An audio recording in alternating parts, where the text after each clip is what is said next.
شکریہ جی ڈاکٹر صاحب. اسلام آباد سے حاضر ہوا تھا، مقصد یہ تھا کہ ان طلباء و طالبات سے کوئی 5-7 منٹ کی گفتگو کی جائے نعت کے حوالے سے. لیکن جس تیزی سے وقت گزرا مجھے یہ محسوس ہونے لگا کہ شاید اختتامی دعا میں کروں گا، لیکن چند منٹ ملے ہیں تو میں کچھ جی بہت شکریہ، بہت شکریہ. اور اس کا وقت علیحدہ دیں گے. اچھا، بات یہ ہے کہ جدید اور قدیم کے حوالے سے تو بہت ساری باتیں ہوئیں کہ شاید نعت میں جدید اور قدیم کا تصور اس طرح سے ممکن نہیں. لیکن شہزاد مجددی صاحب نے جو ایک بات کہی کہ ہم ایک ایسے دین کے پیروکار ہیں جو ہر لمحہ تجدید کی طرف چل رہا ہے، کچھ نہ کچھ اس میں اجتہاد موجود ہے. تو ایسی صورت میں یقیناً جب اجتہاد ہمارے دین کے ساتھ ہے تو ہمارے نعت کے موضوعات میں بھی اجتہاد موجود ہے. اب اس میں اگر ہم دیکھیں پاکستان بننے کے بعد سے، میں صرف چند منٹ لوں گا جی. بشرطے کہ کرے مجتہد.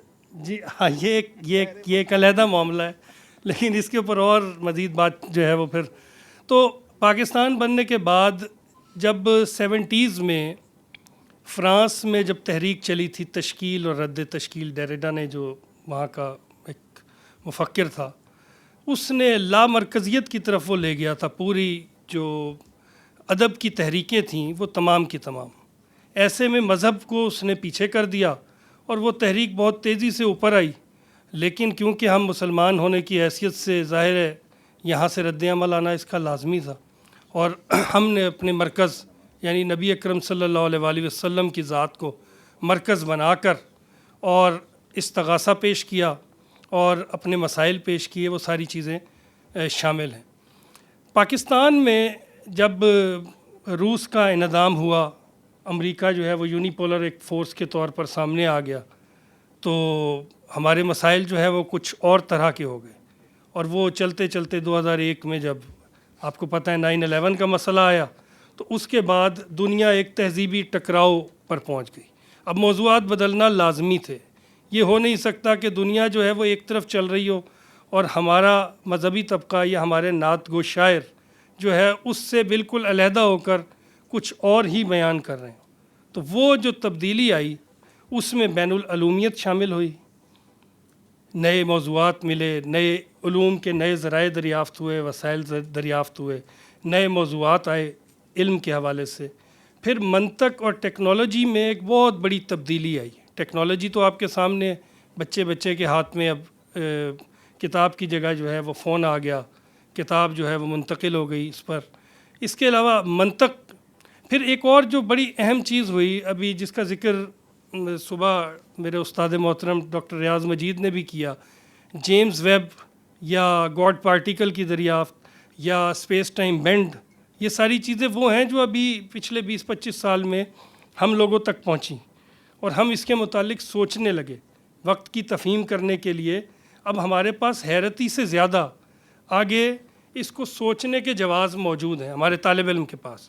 یہی وجہ ہے کہ نئے موضوعات بھی آ رہے ہیں. میری 2016 میں جو کتاب آئی تھی نعت اور جدید تنقیدی رجحانات، اس میں پورا ایک چیپٹر میں نے اس حوالے سے لکھا کہ وقت کی جو تفہیم کے زاویے ہیں وہ بدل رہے ہیں اور ہمارے آج کے نعت گو کو بھی اپنے موضوعات بدلنے ہوں گے. اس میں جدید اور قدیم کو میں پھر کہوں گا کوئی تفریق نہیں ہے، موضوعات بدلنا ارتقاء ہے. جب زمانہ بدلتا ہے، جب موضوعات بدلتے ہیں، علم کی نئی شرحیں دریافت ہوتی ہیں، علم کے نئے راستے بنتے ہیں، تو موضوعات بھی بدلتے ہیں. اور نعت گو شاعر شاید پیچھے رہ جانے کی کچھ وجہ یہ بھی ہے کہ ہم نے نئی چیزوں کو اس طرح سے اڈاپٹ نہیں کیا. اس کو ایک سب سے پہلے تو ہم اس مسئلے میں گرفتار رہے بہت عرصے تک کہ نعت کی صنفی حیثیت کیا ہے، کیا اس کو ایک صنف کے طور پر قبول بھی کیا جا رہا ہے یا نہیں کیا جا رہا. مجھے یاد ہے پچھلی جو کانفرنس تھی، پہلی قومی ادبی کانفرنس جو سرور صاحب نے یہیں الحمرا میں کرائی تھی، اس میں ڈاکٹر ارشد ناشاد نے جو اپنا مضمون کلیدی مضمون پڑھا تھا اس کا عنوان ہی نعت کی صنفی حیثیت تھا. یعنی اس وقت تک بھی ہم یہ طے کرنے میں مشکلات کا شکار تھے کہ نعت کی صنفی حیثیت. تو بہرحال اللہ کا شکر ہے سبیر رحمانی صاحب، ڈاکٹر ریاض مجید، ڈاکٹر عزیز احسن اور ان جیسے تمام بزرگوں نے جو کام کیا وہ 21ویں صدی تک آتے آتے الحمدللہ محفوظ ہاتھوں میں ہے، اور اب نعت کو ایک صنف کے طور پر تسلیم کر لیا گیا ہے۔ میرے سامنے نعت گو شعراء بیٹھے ہیں، جیسے ساحل نظامی ہیں، شاہ بابا ہیں، اور دوسرے جو لوگ، اعجاز حسین شاہ صاحب کی بات کر رہا ہوں میں، یہ تمام وہ دوست ہیں جو ان چیزوں سے اب واقف ہیں۔ شاید اس میں کچھ حصہ میرا بھی ہو کہ کچھ آرٹیکل اس طرح کے لکھے۔